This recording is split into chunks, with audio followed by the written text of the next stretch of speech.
Gintama is one of my favorite anime and manga series of all time.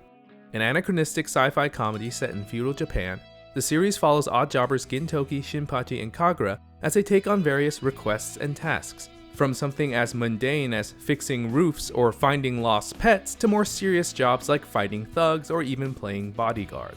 It's a concept rife with potential for gags and silly shenanigans, but it surprisingly also gives it a lot of potential to jump to more serious and dramatic stories as well. Gintama has an almost chameleonic nature to it. In fact, it's most popularly known for its parodic nature and referential humor. However, its skill in emulating story arcs in almost any kind of genre makes it stand head and tails above legions of others tackling those stories seriously, at least for me. To the wider anime community, however, Gintama is mostly just known for being an exceptionally funny comedy anime and nothing more.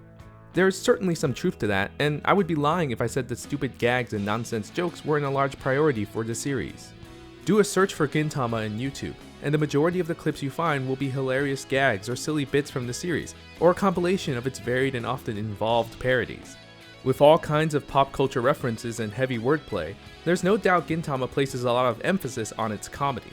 However, at the same time, that's also downplaying and sometimes even outright ignoring a big part of Gintama's soul, and it has a lot to do with how people generally underestimate comedy as a genre. Now, there's no denying that Gintama is a very funny show. However, I wouldn't say it's the absolute funniest anime I've ever watched, or at the very least, it doesn't necessarily have the most laughs per minute. Shows like Nichijou, Grand Blue, and Cromartie High School are far more joke-focused, more centered around hitting gag after gag, and in that arena, while certain episodes of Gintama can keep up, on a series average it definitely falls behind. Having said all that, Gintama isn't one of my favorites solely because of its humor. Rather, its ability to tell any kind of story within a comedic structure without it feeling out of place or unnatural was what made it truly stand out to me. While the series is most known for its comedy, fans generally agree that its best stories and arcs are nearly always the more serious and dramatic ones. The Benizakura arc, the Yoshiwara arc, the Four Devas arc, the stories where humor gets to take a back seat to provide some exciting, tense, and even heart-wrenching moments usually end up rising to the top. Of course, there are fans that kind of sneer at the idea of Gintama getting serious. They see Gintama as being a comedy first and foremost, and see its pivot to more action-packed stories as an attempt to stay mainstream. It's actually not an uncommon occurrence in shonen manga for gag manga to turn serious.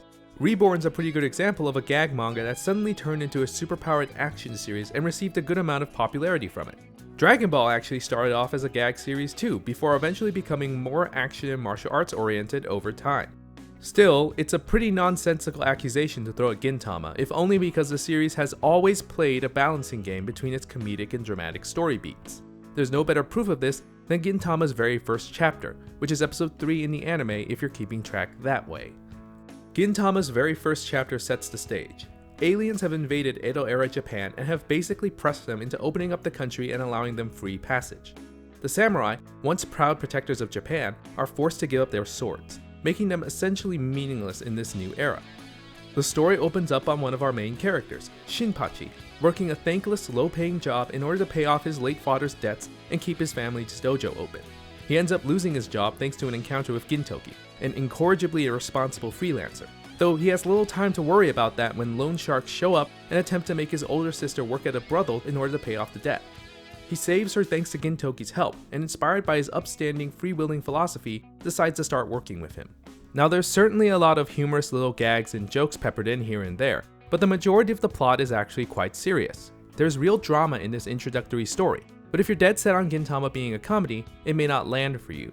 I've seen some people react to this series, and for most of them, they only really know that Gintama is supposed to be a comedy. So when they're hit with a more serious or emotional moment, sometimes they don't really know how to approach it, especially in those early episodes. Should they laugh? It is a comedy after all. If they take it seriously, are they falling for some ironic joke they're not getting? A lot of the time, they just let the moment pass by without saying much. I think the reason why this happens comes from an inborn mentality that stuff that is comedy, or primarily comedy, just doesn't get to have serious or emotionally resonant moments. It's counter to the purpose of comedy as a genre, and for people who tend to lock into a particular mindset when watching certain kinds of media, it can cause some real whiplash. Gintama's ability to move from one tone to another is unparalleled, but if you're not ready for it, it can certainly be perplexing at the very least. In Gintama's case, muddling the waters somewhat is 1 second from every episode of Gintama, a video I've seen many people react to as their first introduction to the series. I do enjoy the video, don't get me wrong. As a fan, it's a fun way to compile some of the best moments of the series in a quick, breakneck pace that only adds to the humor.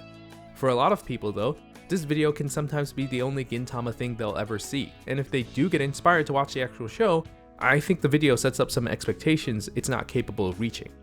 Now, 1 second from every episode of Gintama isn't really meant to be taken as a serious summary of the show, so it's no surprise that the video tends to favor humorous moments over serious ones, especially when you consider the anime's reputation. However, I feel like if you get introduced to Gintama through this video, you kind of expect the actual series to be as silly and gag heavy. As I've mentioned before though, this series definitely does try to strike more of a balance between humor and drama. And while the ratio is still strongly in comedy's favor, I'm sure there are people who get into Gintama because of this video and get surprised when they're not laughing as much as they expect to. I think episode 27 is a really good example of this. In the video, episode 27 is represented like this. That's a real scene in the episode, of course, but as a whole, it's actually very light on humor. It has the main crew investigating an underground fighting ring and its current champion, Kidomaru. Initially painted as a ruthless killer, Kidomaru turns out to be a remorseful man, forced to participate in the death matches due to his violent past, and takes care of orphans as a form of repentance. I don't want to go too much into what happens, but the episode's overall story is quite somber, and you're probably not going to be finding yourself laughing much. It's certainly a weird episode to come across in a series that ostensibly bills itself as a comedy. But it's also an episode that highlights how important it is to Gintama that it is able to sell itself as a believable drama as much as it is an outlandish comedy. Gintoki's backstory, for one, is something that slowly builds in the background and gets embellished over time. And while some of it has certainly been played for laughs, it's always understood that there's supposed to be some real emotional weight behind it. Characters are introduced as complete loons and clowns, but there's always a moment where you get to see the real soul behind them that humanizes them in a way most serious shows don't always get to do. Still, Gintama is a comedy. Because of that, I feel sometimes people don't really look at its attempts to create emotional dramatic stories in the same way they do those in other genres.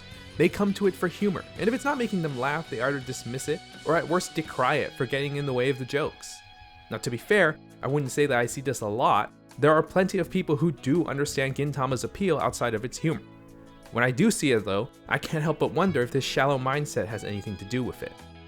Because, if we're honest, it's not like Gintama is the only comedy series out there to dare tell emotional or serious stories. The Simpsons and Futurama are both comedy series, but some of their best episodes are known for being incredibly emotional and heartwarming.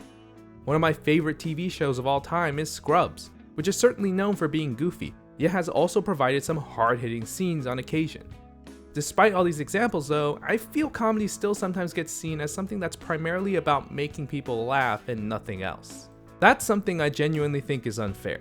Comedy is about humor, sure, but that's no reason why it has to stay in its lane. Romance stories can be comedic. Action-adventure stories can be comedic. Why can't comedies meld into other genres without being accused of being trend-chasing? To me, Gintama is the ultimate proof that being a comedy doesn't mean you can't be serious or even emotional.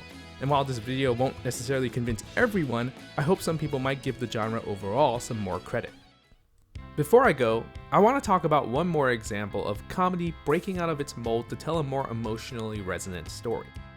High School Family is a rather minor Shonen Jump series that ran for about a few years before ending without much fanfare.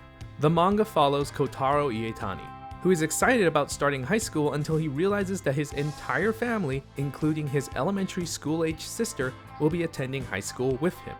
It's an outlandish premise for sure, and the hijinks that ensue are pretty standard gag manga fare. However, there's one particular storyline that always manages to tug on the heartstrings for me, and it concerns the father, Ichiro Ietani. In the first chapter, Ichiro explains that he only ever had a middle school education, and always regretted never moving on to high school. It seems like a pretty simple excuse to justify the manga's concept, but it soon becomes much more than that. One of the first things Ichiro does upon entering high school is join the volleyball team, which a former classmate of his happens to coach. Ichiro himself was a volleyball player back in middle school, but had to give it up since he couldn't go to high school. There is a bunch of jokes centered around the absurdity of a middle-aged man being on a high school volleyball team, of course, but slowly it starts to become clear that even in this bizarre, unprecedented way, Ichiro is getting to re-experience the youth that he once had to give up on. The turning point occurs when Ichiro, having bonded with the volleyball team, finally moves from errand boy to starter. When his team plays in a practice match against another school's team, initially he's so moved that he can't stop crying. Once he gets his head in the game, however, he starts to show off his skills, and as he keeps playing, his former classmates start to see Ichiro as he was back when he was still 15 years old. It's an incredibly moving moment of watching someone essentially reconnect with his youth and get over his regrets, in a gag manga of all things.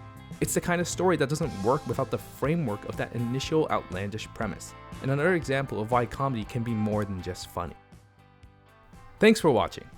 Gintama was my example for this since it's one of my favorites, but I'm sure there are plenty of other examples of comedy series that were able to break out of the genre's expectations. Let me know in the comments below if you have your own example. Subscribe if you want to see what I've got coming up next, and I'll see you next time.